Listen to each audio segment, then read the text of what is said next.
Welcome back to Roshan Shah study point. मैं दामिनी एक बार फिर आप सभी का स्वागत करती हूँ रोशन शाह स्टडी पॉइंट पे। तो आज का जो लेक्चर है वो बेसिकली उन स्टूडेंट्स के लिए है जिन्होंने मुझे बहुत समय से कहा था कि मैम फाइन आर्ट की वीडियो बनाइए, उसका सिलेबस कवर कराइए। तो आज से हम उस सीरीज़ की शुरुआत कर रहे हैं और काफ़ी छोटा सिलेबस है आपका, तो आप लोग वरिड ना हो कि सिलेबस कब कवर होगा, कैसे होगा। तो वो मेरा हेडेक है, अब आप लोग मेरे ऊपर उसको छोड़ दीजिए। मैं आपका जो सिलेबस है वो कवर कराऊंगी पूरा। तो स्टार्ट करते हैं। स्टार्ट करने से पहले मैं आप सभी के साथ आपका जो सिलेबस है वो एक बार डिस्कस करना चाहती हूँ, जो कि पेंटिंग, ग्राफिक्स, स्कल्पचर और अप्लाइड आर्ट और कमर्शियल आर्ट का है। देखिए, जिन भी स्टूडेंट ने इन 4 टॉपिक में से कोई भी एक टॉपिक ऑफ़र किया है, ठीक है, या फिर ऑफ़र करते हैं, तो उसमें से मान लो किसी बच्चे ने पेंटिंग लिया है, किसी ने स्कल्पचर लिया है और किसी ने कमर्शियल आर्ट लिया है। तो उन इन चारों टॉपिक का जो थ्योरी है वो सेम है, ठीक है? मैं क्लियर कर दूँ आप लोगों को, चारों टॉपिक की थ्योरी सेम है, प्रैक्टिकल अलग अलग है, जो आपके टीचर आपको बताएंगे कि क्या क्या प्रैक्टिकल में आपको करना है। इसके अलावा जो आपकी थ्योरी है वो कुल मिला के 30 मार्क्स की है और प्रैक्टिकल आपके 70 मार्क्स के हैं। अन्य सब्जेक्ट में जो 70 मार्क्स का थ्योरी होती है और 30 मार्क्स की प्रैक्टिकल होती है, यहाँ पे इसके ऑपोजिट है। तो आपको ध्यान रखना है कि आपकी जो थ्योरी है वो कुल कितने मार्क्स की है, 30। आपका प्रैक्टिकल कितने मार्क्स का है, 70। और एक और बात कि जो पेंटिंग, ग्राफिक्स, स्कल्पचर और अप्लाइड आर्ट की जो थ्योरी का सिलेबस है वो चारों में समान है, ठीक है? आपको इस पीडीएफ में मैं दिखा भी दूंगी कि सभी, तो अगर किसी ने आर्ट लिए और किसी ने पेंटिंग लिया है, किसी ने स्कल्पचर लिया है, तो वो आराम से इस सिलेबस को पढ़ सकते हैं, क्योंकि एक ही सिलेबस है। और दूसरी बात, आपका जो सिलेबस है यानी कि थ्योरी है वो बहुत ही ईजी है।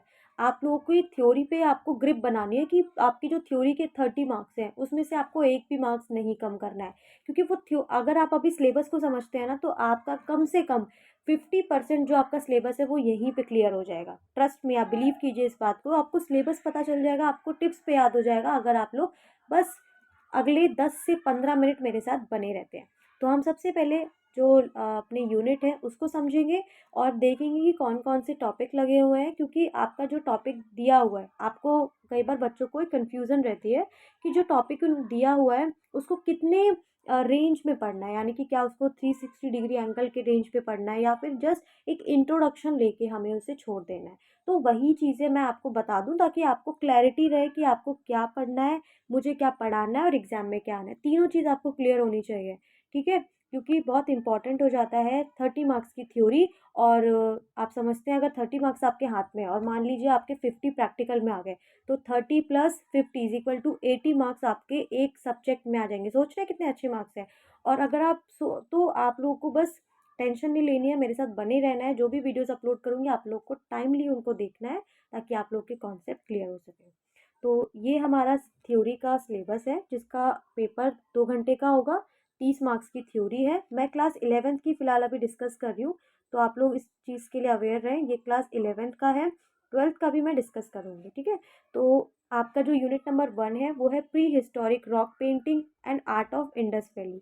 ये कुल 10 मार्क्स की है और इसमें हम बात करेंगे जो प्राग ऐतिहासिक काल है उसके जो शैल चित्र थे, शैल मतलब पत्थर पे जो चित्र बनाए गए, उसका अध्ययन करेंगे। उसके बाद जो इंडस वैली है, सिंधु घाटी है, उसके अलग अलग जो कलाएं हैं, इसमें भी आपको मुख्यतः मूर्ति कला पे ही फोकस करना है और कोई कला पे फोकस नहीं करना है।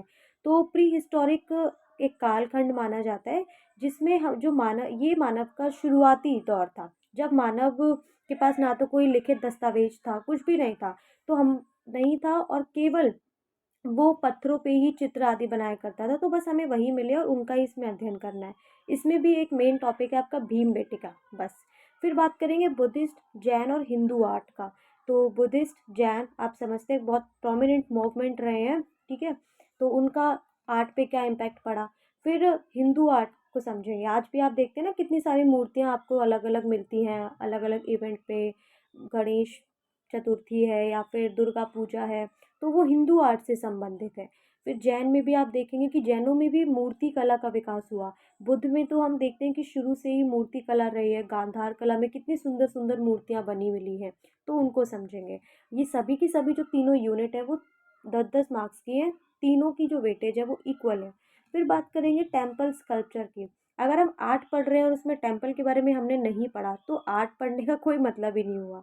इसीलिए हम टेम्पल स्कल्पचर को पढ़ेंगे। आप लोगों ने देखा होगा, अगर आप अक्षरधाम गए होंगे तो आपने मंदिरों पे मूर्तियाँ बनी देखी होंगी, बहुत ही सुंदर सुंदर मूर्तियाँ, तो उनका अध्ययन करेंगे। उसमें इसमें भी कुछ स्पेसिफिक मूर्तियाँ हैं, बस उनको ही पढ़ना है, ज़्यादा नहीं पढ़ना आपको।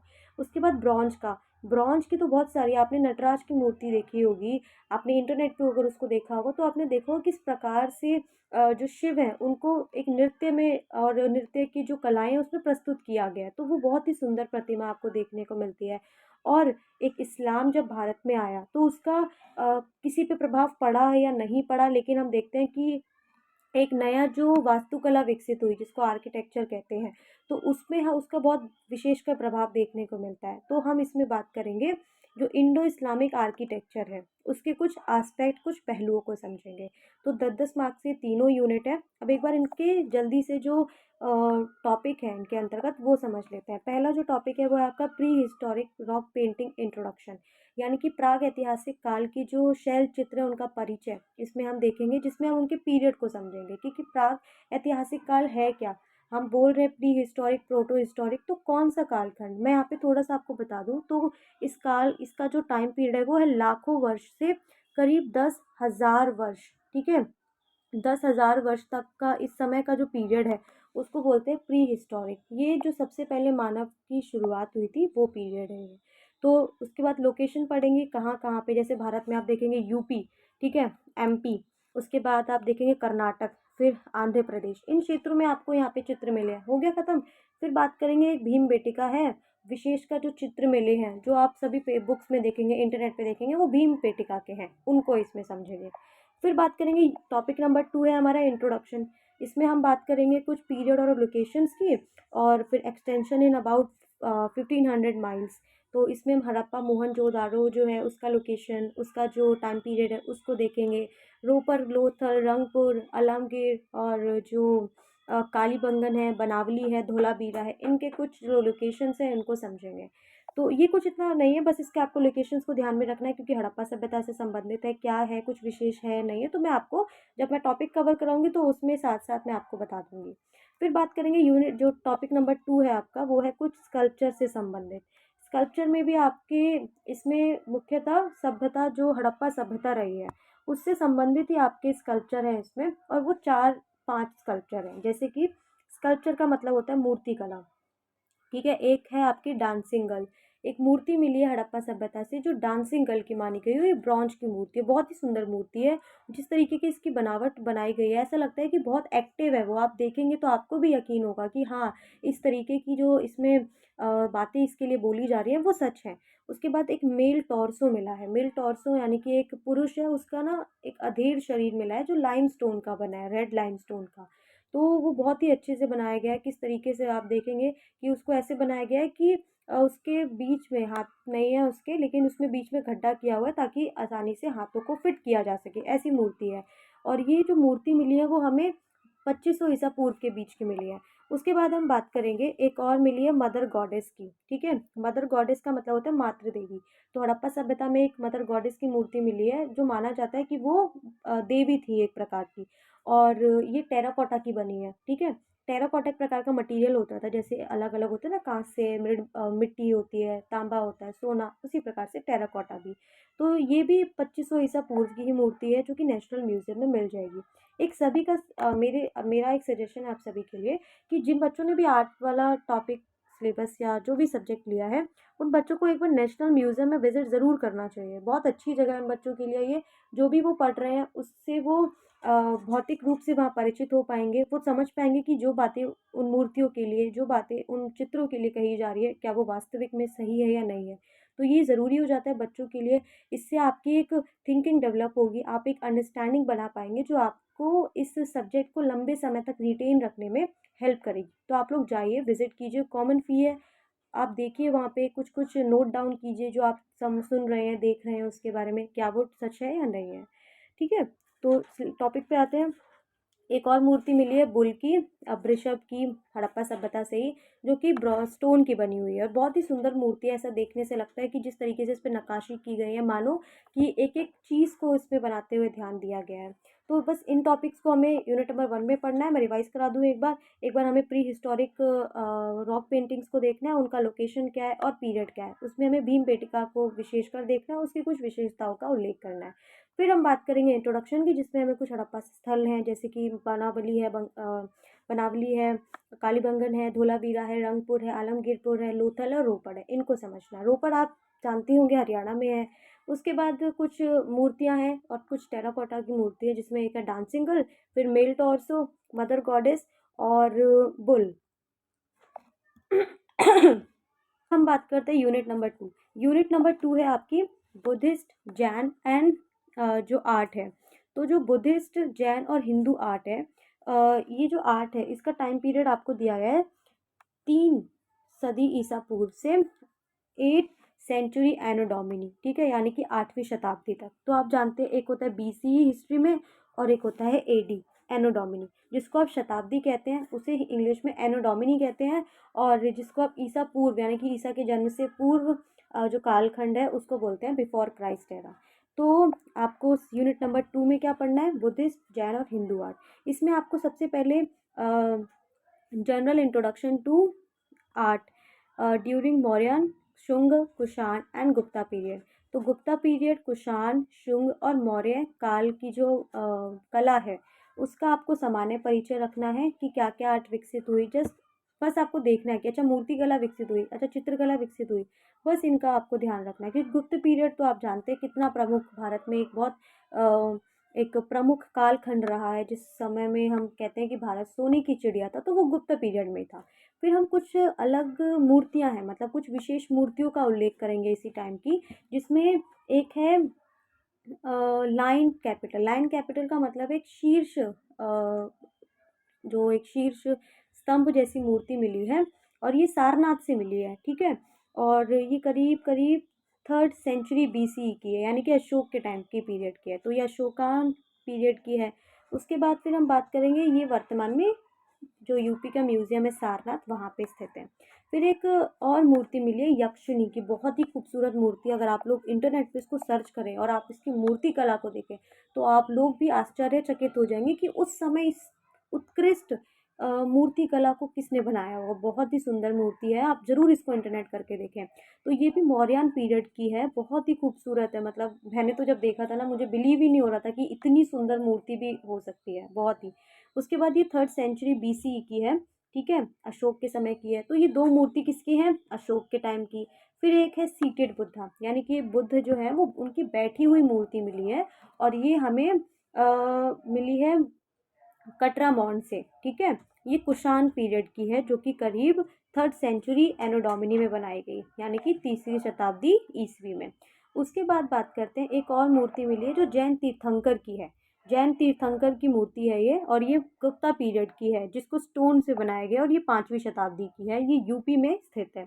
तो ये जो मूर्ति, आज आपने देखा होगा जैन धर्म से संबंधित जो भी फोटोग्राफ्स बनती हैं वो इसी मूर्ति पर आधारित है। अगर आप थोड़ा सा इसको गूगल करके देखेंगे तो आप लोग अंदाज़ा लगा पाएंगे। उसके बाद तीसरा टॉपिक है इसका इंट्रोडक्शन टू अजंता लोकेशन।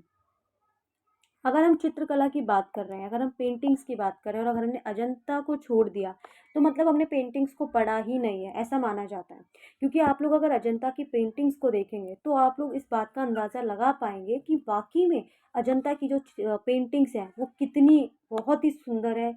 जिस तरीके से उसमें कलर का प्रयोग किया है, जो बनाई गई है, और एक पेंटिंग नहीं है, ये कई बहुत सारी पेंटिंग है जो कि हमें महाराष्ट्र के अजंता नामक क्षेत्र में एक गुफा है वहाँ पे मिलती हैं। और ये गुफाएं भी एक नहीं है, गुफाएं भी 30 गुफाएं हैं। तो मतलब कि जो ये अजंता है, ठीक है, इसमें बोला भी गया है कि इंट्रोडक्शन टू अजंता लोकेशन। उसके बाद हमें इनका पीरियड देखना है कि क्या पीरियड है। देखा जाए तो अजंता की जो चित्रकारियाँ हैं वो गुप्त पीरियड में बनी, तो इनका पीरियड गुप्त काल का हो जाता है। Number of cave 30 number of caves हैं, गुफाओं की संख्या 30 है। उसके बाद चैत्य और विहार, ये बौद्ध धर्म है उसमें 2 स्थापत्य हैं, चैत्य और विहार। चैत्य एक तरीके से मंदिर होता था, जो भी बौद्ध भिक्षु होते थे, चैत्य उनका निवास स्थल होता था। पेंटिंग्स की बात करेंगे, किन कौन कौन सी पेंटिंग है, क्या क्या उनके विषय हैं, किस पे आधारित है, क्या दर्शाती हैं, क्या उनका भाव सौंदर्य है, क्या कला सौंदर्य है, उस सभी को पढ़ना है। फिर क्या क्या मूर्तियाँ मिली हैं, उनका सब्जेक्ट मैटर क्या है और क्या टेक्निक है। तो एक तरीके से देखा जाए तो हमें जो अजंता है उसका 360 डिग्री एंगल इसमें पढ़ना है, राइट।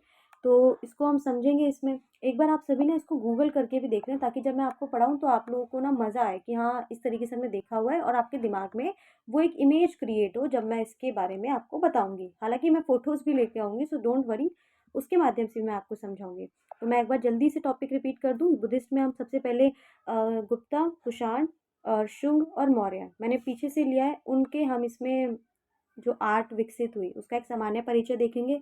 फिर बात करेंगे एक अशोक स्तंभ की, फिर एक यक्षिणी की, उसके बाद एक सीटेड बुद्धा है, और एक जैन तीर्थंकर की जो मूर्ति है उनकी विशेषताओं का उल्लेख करेंगे। फिर हम बात करेंगे अजंता। अजंता पे स्पेसिफिक क्वेश्चन बिल्कुल बनता है, बहुत इंपॉर्टेंट है ये, तो इसलिए इन्होंने इसको अलग से भी दिया है।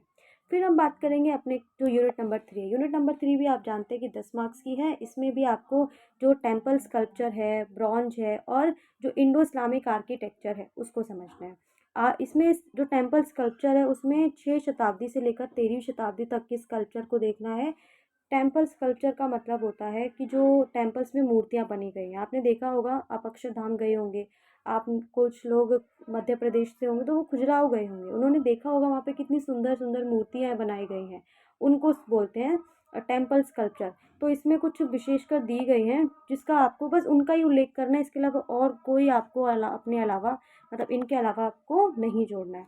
तो सबसे पहले इंट्रोडक्शन टू टेम्पल स्कल्पचर। तो जो टेम्पल स्कल्पचर है उनका परिचय देखेंगे, जो 6 शताब्दी से लेकर 13वीं शताब्दी तक का है। उसके बाद हम बात करेंगे इसमें कुछ जो study and appreciation of following temple sculptures. तो जो कुछ कुछ ऐसे स्कल्पचर्स हैं, जैसे कि आपने एक स्टोरी सुनी होगी कि कैसे जो गंगा थी वो शिव की जटाओं से पृथ्वी पर आती है, ठीक है।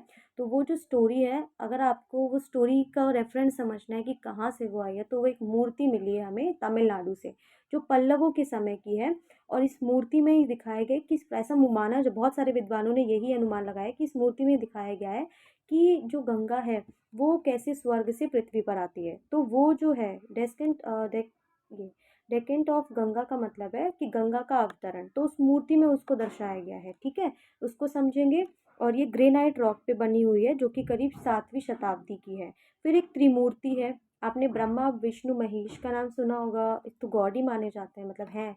तो आप इनका इसमें देखेंगे कि 3 मूर्तियाँ मिली हैं, ब्रह्मा, ठीक है, विष्णु और महेश। तो ये मूर्ति जो है वो हमें उड़ी महाराष्ट्र से मिली है। महाराष्ट्र में जो एलिफेंटा नामक एक गुफा है और जो कुछ क्षेत्र है वहाँ से, और ये स्टोन पे है। करेंगे एक और मूर्ति है जो लक्ष्मी नारायण की है, और ये केंद्रीय महादेव टेम्पल में स्थित है। ये जो टेम्पल है वो चंदेल पीरियड में बनाया गया था, और ये मध्य प्रदेश का जो खजुराहो खजुराहो नाम से बहुत प्रसिद्ध है, वहाँ पे स्थित है ये करीब 10वीं शताब्दी में बनवाया गया था। तो इसकी आपको स्टडी करनी है और इसकी विशेषताओं को आपको नोट डाउन करना है। फिर एक और टेम्पल मिलता है सन टेम्पल, सूर्य मंदिर, आप सभी ने सुना होगा। वहाँ पे एक प्रसिद्ध मूर्ति है जिसमें एक स्त्री है जो कि एक मंजीरा टाइप एक इंस्ट्रूमेंट होता है, उसको वो बजा रही हैं। तो उसकी उनकी जो मूर्ति है उसका आपको अध्ययन करना है, जो कि करीब 13th सेंचुरी की मानी गई है, 13वीं शताब्दी की। और ये गंगा डायनेस्टी के द्वारा बनवाई गई थी कोणार्क में, जो कि उड़ीसा में स्थित है। तो 4 मूर्ति, 5वीं मूर्ति है आपकी मदर चाइल्ड की। ये जो मूर्ति है आपकी मदर चाइल्ड की, ये राजस्थान में स्थित है। इसको सोलंकी डायनेस्टी ने बनवाया था, जो कि राजस्थान में जब उन्होंने रूल किया था। उसके बाद फिर ये माउंट आबू, राजस्थान में भी स्पेसिफिक प्लेस है, माउंट आबू में ये स्थित है। और इसकी विशेषता ये है कि वाइट मार्बल से बनी हुई है, और करीब 13 सेंचुरी एडी की है। तो ये कुछ आपको स्कल्पचर पढ़ने हैं, तो एक बार आप लोग देख लीजिए। पहला जो हमें एक जनरल इंट्रोडक्शन लेना है, फिर हमें एक जो गंगा अवतरण वाला चित्र है उसको देखना है, त्रिमूर्ति को, लक्ष्मी नारायण, फिर एक सिंबल प्लेयर है, उसके बाद मदर चाइल्ड की जो मूर्ति है उसको देखेंगे। फिर ब्रॉन्ज की बात करें तो ब्रॉन्ज में भी आपको जस्ट एक इंट्रोडक्शन कि इंडियन ब्रॉन्ज का परिचय कि कैसे है, कहाँ से मंगाते हैं, कैसे इसका परंपरा रही, कहाँ से विकास हुआ, तो वो चीज़ों का अध्ययन करेंगे। फिर बात करेंगे method of casting. Method of casting का मतलब होता है कि किस तरीके से जो ब्रॉन्ज होता था उसको ढाला जाता था मूर्तियों में, क्योंकि ब्रॉन्ज एक मेटल है, उसको पिघला के फिर उसको मूर्ति रूप में शेप देना होता था, तो वो पूरा प्रोसेस होता था। उस प्रोसेस को समझेंगे, क्या टेक्निक थी। हालांकि ये जो टेक्निक है वो आज भी प्रचलित है, आज भी बहुत सारे मेटल्स की मूर्तियाँ इसी आधार, इस पद्धति पर ही बनाई जाती हैं, तो उसको समझेंगे। और सबसे ज़रूरी बात हम इसमें बात करेंगे कि जो साउथ इंडियन ब्रोंज है, आप लोगों ने नटराज की मूर्ति सुनी होगी, देखी होगी कहीं ना कहीं पे, तो उस नटराज की जो मूर्ति है वो साउथ इंडिया से ही है। साउथ इंडिया में चोल साम्राज्य बहुत ही प्रसिद्ध साम्राज्य रहा है, उन्होंने जो नटराज की मूर्ति बनाई और उनके टाइम पे बहुत सारे ब्रॉन्ज की मूर्तियाँ बनी। इसीलिए आपका जो सिलेबस है उसमें नटराज की मूर्ति पर ही उल्लेखित ये दिया गया है, जो कि नेशनल म्यूजियम में आप लोग जाके वहाँ देख सकते हैं। और उसके बाद हमारा जो लास्ट टॉपिक है वो है artistic aspect of Indo Islamic architecture. तो इंडो इस्लामिक जो स्थापत्य कला है, ठीक है, उसके कुछ कलात्मक पहलू को इसमें समझेंगे, उसका जस्ट परिचय लेंगे कि इंडो इस्लामिक आर्किटेक्चर क्या है। इंडो इस्लामिक का मतलब है कि एक ऐसा स्थापत्य जो इस्लाम के द्वारा भारत में आया, और भारत के भी कुछ ऐसे स्थापत्य थे जिसका मिश्रण होके, ठीक है, जिसको हम कह सकते हैं भारतीय शैली, या फिर जो भारत में उस समय प्रसिद्ध थे, तो भारतीय शैली में यहाँ पे लिख रही हूँ। तो इन दोनों के मिलाप से जो बना उसको नाम दे दिया गया इंडो इस्लामिक आर्किटेक्चर, ठीक है। तो आप लोगों ने आगरा का ताजमहल, हुमायूं टॉम, जामा मस्जिद, कितने सारे आपने मस्जिद आदि देखे होंगे, तो वो इसी पद्धति पर आधारित है। आपने एक और मॉन्यूमेंट देखा होगा, कुतुब मीनार, वो विशेषकर आपके टॉपिक में भी है और वो इसका बेस्ट एग्जाम्पल माना जाता है। तो जो इंडो इस्लामिक आर्किटेक्चर है उसका एक आपको जस्ट इंट्रोडक्शन मैं आपको दूंगी बहुत सिंपल वे में। उसके बाद हम लोग बात करेंगे कुछ फॉलोइंग आर्किटेक्चर्स की, जैसे कि कुतुब मीनार जो कि दिल्ली में है, एक गोल गुम्बद है जो बीजापुर में है, ठीक है। तो बस दो आर्किटेक्चर ही आपको यहाँ लेने हैं, ज़्यादा आपको आर्किटेक्चर नहीं लेने हैं। आई होप आप लोगों को ये वीडियो पसंद आई होगी, आपको सिलेबस जो है वो आपका क्लियर हुआ होगा। और जैसे कि मैंने कहा कि आपको आपका सिलेबस पहले पता होना चाहिए, तो मैंने कोशिश की आपको सभी चीज़ें यहाँ पे क्लियर करवाने की, एक एक टॉपिक आपको समझाने की। एक और इम्पॉर्टेंट बात वो ये कि जो भी मैंने आपको बोला कि जो इनके पास भी पेंटिंग है, ग्राफिक है, स्कल्पचर है, या फिर कमर्शियल आर्ट है, तो इन सभी के लिए जो थ्योरी वाला पार्ट है वो सेम रहने वाला है। उसके अलावा एक और चीज़, आज की जो वीडियो है वो मैंने पीडीएफ के माध्यम से प्रस्तुत की है। नेक्स्ट जो वीडियो रहेगी वो मैं पीपीटी के माध्यम से प्रस्तुत करूँगी, साथ ही साथ मैं आपको लाइव आके यानी कि फेस टू फेस पढ़ाने वाली हूँ। सो डोंट वरी, आप लोग अपने कॉन्सेप्ट पे ध्यान दें, अपनी पढ़ाई पे ध्यान दें, आपके एग्ज़ाम नज़दीक है, तो आप लोग को उसके लिए शुभकामनाएं, अच्छा प्रदर्शन करें आप अपने एग्ज़ाम में। और एक और इम्पॉर्टेंट चीज़ जो कि वो ये कि अगर आप लोगों ने रोशन शाह स्टडी पॉइंट को सब्सक्राइब नहीं किया है तो आप लोग उससे इसे सब्सक्राइब करें और जाने से पहले बेल आइकन को प्रेस करके जाएं, ताकि मेरी जब नई वीडियो है तो आप लोग को सबसे पहले नोटिफिकेशन मिले। और आप लोग बिल्कुल भी देरी ना करें उसको देखने में, क्योंकि हम लोग ऑलरेडी बहुत सारा टाइम निकाल चुके हैं। तो don't waste time, just focus on that what we achieve in your life, what we want to achieve in your life.